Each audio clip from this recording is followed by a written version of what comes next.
એક ગઝલ.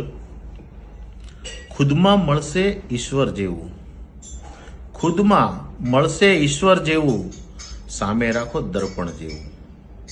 શેર છે કે કાયા છે કાચી માટીની, કાયા છે કાચી માટીની, કરવું પડશે ઘડતર જેવું.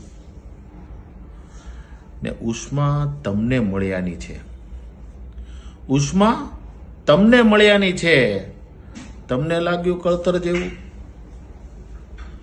ને એ તો ફાડીને પણ આપે, એ તો ફાડીને પણ આપે, હોવું જોઈએ છપ્પર જેવું. ને સપના પણ ઝાંખા આવે છે, સપના પણ ઝાંખા આવે છે, લાગે છે આ ઘડપણ જેવું. ને ઝીણવટથી બસ પ્રશ્ન ચકાસો, ઝીણવટથી બસ પ્રશ્ન ચકાસો, મળશે એમાં ઉત્તર જેવું. ને શેર છે અંતિમ શેર કે દિલના હર એક નિર્ણય વખતે, દિલના હર એક નિર્ણય વખતે બુદ્ધિ નાખે અડચણ જેવું. ખુદમાં મળશે ઈશ્વર જેવું, સામે રાખો દર્પણ જેવું.